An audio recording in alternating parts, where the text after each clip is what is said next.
Good morning friends. पिछले term में हम लोगों ने बात की थी टोकन्स ऑफ जावा के बारे में। टोकन्स ऑफ जावा के बारे में अब उसमें एक बहुत ही महत्वपूर्ण टॉपिक था लाइटरल्स, जिसको हम कांस्टेंट्स भी बोल सकते हैं। अब इसके बारे में हम डिटेल में पढ़ेंगे। देखिए, कांस्टेंट को ही लाइटरल बोलते हैं, ठीक है। अब ये कांस्टेंट कितने तरह के होते हैं? दो तरह के होते हैं। एक होता है न्यूमेरिक कांस्टेंट और दूसरा होता है non numeric constant. Numeric constant और नॉन न्यूमेरिक कांस्टेंट में आखिर डिफरेंस क्या होता है? जिसमें हम कैलकुलेशन कर सकते हैं उसको हम न्यूमेरिक कांस्टेंट बोलते हैं, और जिसमें कैलकुलेशन नहीं किया जा सकता उसको हम नॉन न्यूमेरिक बोलते हैं। लेकिन आप लोग थोड़ा सा न्यूमेरिक और नॉन न्यूमेरिक में थोड़ा कंफ्यूज रहते हैं।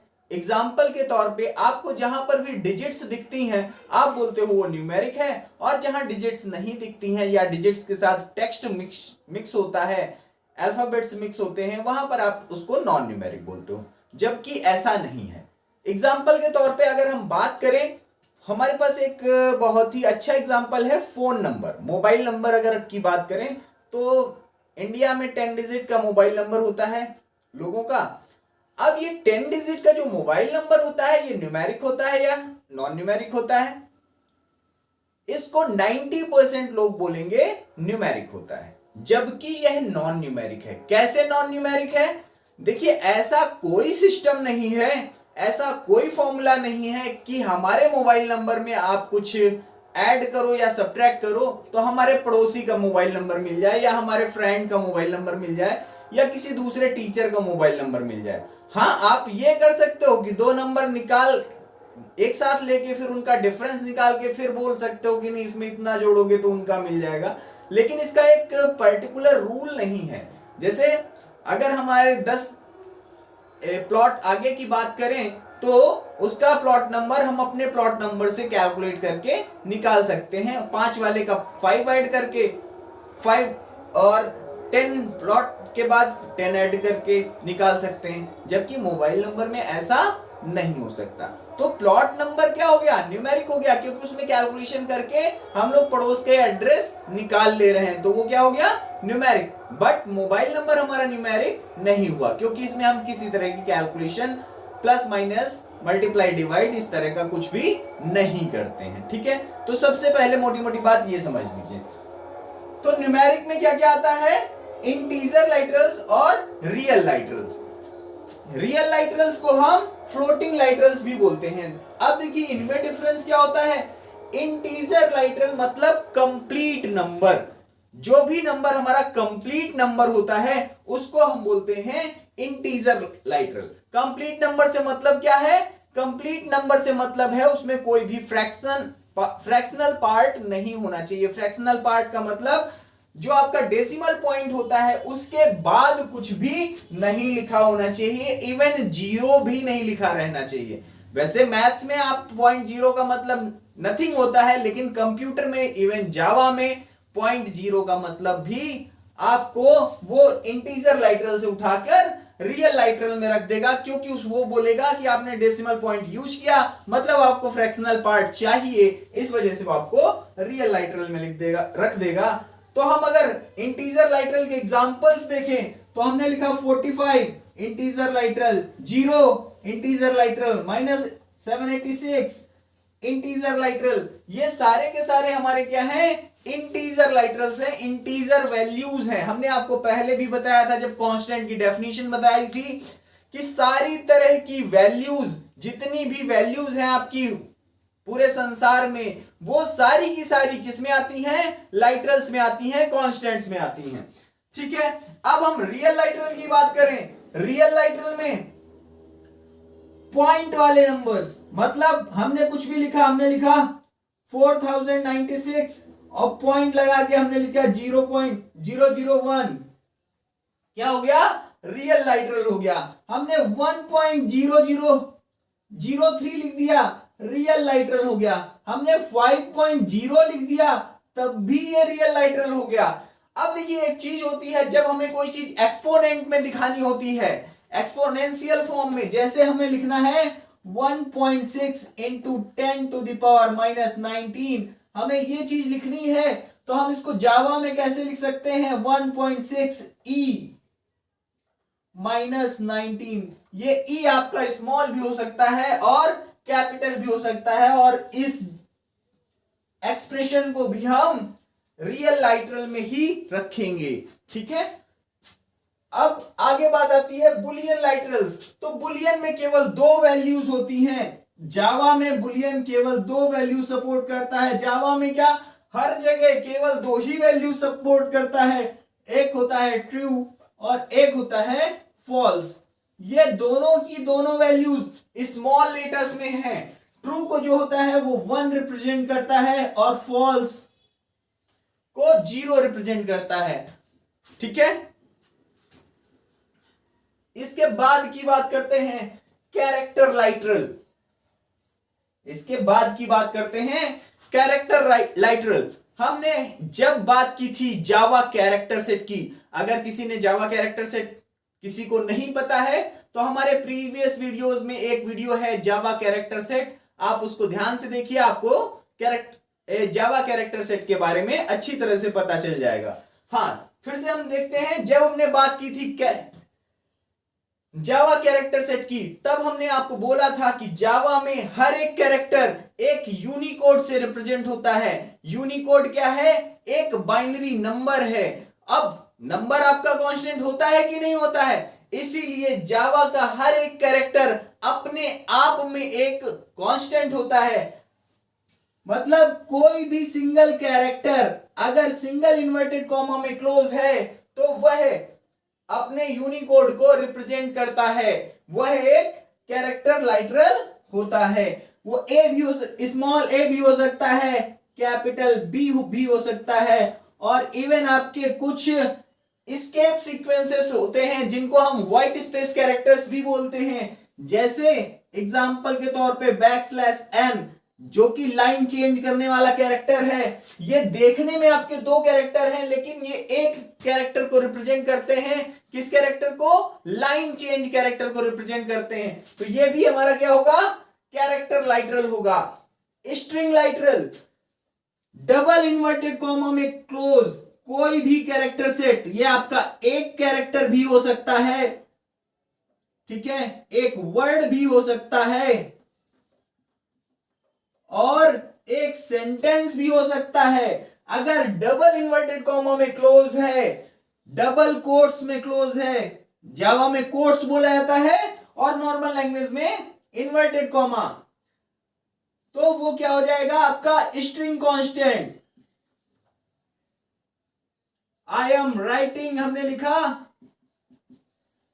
अब ये जरूरी नहीं है कि आपका सेंसिबल ही हो, जैसे आपके सेंटेंस इंग्लिश में हम बोलते हैं मीनिंगफुल, मतलब collection of words which have some meaning is known as sentence. यहां पर मीनिंग से कोई मतलब नहीं, आपने कुछ भी लिख दिया, XYZ इसी के साथ ABK9 ये कुछ भी मिक्स कर दिया और डबल इन्वर्टेड कॉमा में क्लोज कर दिया, तो वह एक स्ट्रिंग लाइटरल है। अब सबसे लास्ट में बात आती है नल लाइटरल की। नल लाइटरल, ये जो नल लिखा हुआ है स्मॉल लेटर्स में, स्मॉल लेटर में जो NULL लिखा हुआ है, जावा में यह अपने आप में एक लाइटरल है, अपने आप में एक कांस्टेंट वैल्यू है। ये वैल्यू कहां यूज की जाती है, जैसे हम स्ट्रिंग वेरिएबल्स बनाते हैं, ठीक है। जावा का रूल है कि कोई भी चीज खाली नहीं रखी जा सकती है, कोई भी वेरिएबल खाली नहीं रखा जा सकता है। तो जैसे ही हमने स्ट्रिंग वेरिएबल बनाया तो उसमें जो इनिशियल वैल्यू होती है वो क्या होती है, नल होती है। कोई इंटीजर वेरिएबल आपने बनाया, उसमें इनिशियल वैल्यू क्या होती है, 0 होती है। कोई रियल लाइटरल आपने बनाया, उसमें इनिशियल वैल्यू क्या होती है, 0.0 होती है। कोई बुलियन लाइटरल आपने बनाया, उसमें इनिशियल वैल्यू क्या होती है, फॉल्स होती है, ठीक है।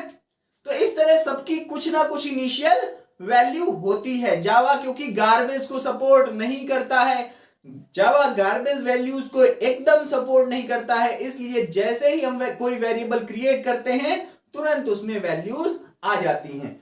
अब देखिए ये इतने टाइप, ये है क्या, आखिर अगर ध्यान से देखें तो ये इतने टाइप की वैल्यूज है हमारी, या हम दूसरे वर्ड्स में बोले तो इतने टाइप का डेटा है हमारा। ठीक है, इसके बाद हम जो टॉपिक है हमारा डेटा टाइप्स, उसको भी कवर करेंगे, तो ये चीज हेल्प करेगी। इसलिए आप इसको ध्यान से यहां पर देखिए, अंतर क्या आता है, आखिर आखिर क्या डिफरेंस हो जाता है, कैसे कोई चीज, हम इसको इतने पार्ट्स में क्यों बांटते हैं। देखिए, हम एक जनरल वैल्यू की बात करते हैं, हमने वैल्यू ली 5, हमने वैल्यू ली 5। 5 यहां पर क्या है, एक इंटीजर लाइटरल, ठीक है, एक इंटीजर कांस्टेंट है हमारा 5। 5 की वैल्यू चेंज नहीं हो सकती, 5 को हम हमेशा 5 ही पढ़ेंगे, चाहे हम फिजिक्स में पढ़ें, चाहे मैथ में पढ़ें, चाहे कंप्यूटर में पढ़ें, तो ये हमारी एक वैल्यू है, इस वजह से ये हमेशा 5 ही रहेगा। ठीक है, और ये एक इंटीजर लाइटरल के अंदर आता है। लेकिन कंप्यूटर में जैसे ही हम इसको 5.0 लिख देते हैं, कंप्यूटर में जैसे ही हम इसको 5.0 लिख देते हैं, ये क्या बन जाता है, यह एक रियल लाइटरल बन जाता है। ठीक है, हम अगर इस तरह से आपको थोड़ा सा डाउट हो, ये सब आप नोट कर लीजिए, इसके बाद नोट कर लीजिए, स्क्रीनशॉट ले सकते हैं, किसी भी मेथड से आपको अपने आप में याद रखना है उसको। ठीक है,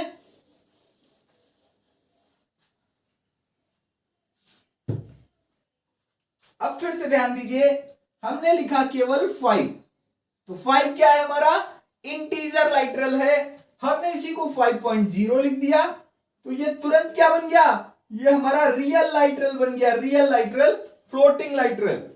ठीक है, बुलियन में 5 नहीं रिप्रेजेंट किया जा सकता, बुलियन में केवल दो वैल्यूज होती हैं, 0 और 1। 0 मतलब फॉल्स और 1 मतलब ट्रू। ठीक है, कैरेक्टर लाइट, अब 5 को हमने अगर सिंगल इन्वर्टेड कॉमा में लिख दिया, हमने क्या बोला था, कोई भी कैरेक्टर अगर सिंगल इन्वर्टेड कॉमा में क्लोज है तो हम उसको क्या बोलेंगे, कैरेक्टर लाइटरल बोलेंगे। अब इसी को अगर हमने डबल इन्वर्टेड कॉमा में क्लोज कर दिया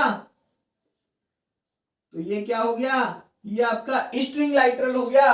नल लाइटरल अपने आप में एक लाइटरल है, उसमें भी 5 को नहीं लिखा जा सकता है। अब हम इनके बारे में समझने की कोशिश करें तो हो सकता है हमें बाकी भी समझ में आ जाए। देखिए, हमने क्या बताया था, देखिए एग्जैक्टली ऐसा कंप्यूटर में नहीं होता है जैसा हम बताने जा रहे हैं, लेकिन बहुत कुछ सिमिलर ऐसा ही होता है। ठीक है, यहां पर जो कंप्यूटर में स्टोर होगा वो 5 की बाइनरी स्टोर होगी, 5 की बाइनरी वैल्यू स्टोर होगी। अगर हम बाइट डेटा टाइप लें, डेटा टाइप्स के बारे में हम आगे पढ़ेंगे, तो बाइट डेटा टाइप जो होता है आपका 1 बाइट ऑक्युपाई करता है मेमोरी में, वो आराम से इस ब्लॉक को रिप्रेजेंट करने में कैपेबल है। ठीक है, वो आराम से इस ब्लॉक को रिप्रेजेंट कर सकता है। लेकिन अगर हम 5.0 करेंगे तो आप ये ध्यान रखो कि 5 जो है आपका अलग स्टोर होगा और 0 जो है अलग स्टोर होगा। तो आपको दो ब्लॉक की जरूरत पड़ गई, और इसको हम किस डेटा टाइप से रिप्रेजेंट कर पाएंगे, हमारे पास एक डेटा टाइप होता है फ्लोट, जो रियल नंबर्स, छोटे रियल नंबर्स को रिप्रेजेंट करने के लिए हमारे पास डेटा टाइप होता है फ्लोट। तो यहां पर हमारी कितनी बाइट लगी थी, यहां पर हमारी 1 बाइट लगी थी। हमने किससे रिप्रेजेंट किया था इसको, बाइट डेटा टाइप से। यहां पर हमारी 4 बाइट्स लग जाएंगी, क्यों, क्योंकि यहां पर ये किससे रिप्रेजेंट हो रहा है, फ्लोट डेटा टाइप से रिप्रेजेंट हो रहा है। यहां पर कैरेक्टर, तो यहां पर 5 का बाइनरी ना स्टोर होके 5 का यूनिकोड स्टोर होगा। अब 5 का यूनिकोड क्या होगा, 5 का यूनिकोड मतलब 53 की बाइनरी। क्यों, क्योंकि जो आपका कैरेक्टर सेट है जावा का, उसमें 0 को 48 से रिप्रेजेंट किया जाता है, तो इस तरह से 1 को 49, 2 को 50, 3 51, 4 52 और 5 को 53 से। तो अगर हम इस चक्कर में नहीं पड़ते हैं, आप इसको कहीं देखोगे तो आपको पता चल जाएगा, सर्च भी कर सकते हो। तो यहां पर 5 का क्या स्टोर होगा, यूनिकोड स्टोर होगा। यहां पर 5 का क्या स्टोर होगा, यूनिकोड। अब यूनिकोड हमने बताया था 2 बाइट का कैरेक्टर सेट यूज करता है जावा। जब 2 बाइट का कैरेक्टर सेट यूज करता है तो यहां पर 2 बाइट्स मेमोरी लगेगी, यहां पर 2 बाइट्स मेमोरी लगेगी, ठीक है। अब यहां पर स्ट्रिंग है तो स्ट्रिंग में भी 5 का यूनिकोड ही स्टोर होगा।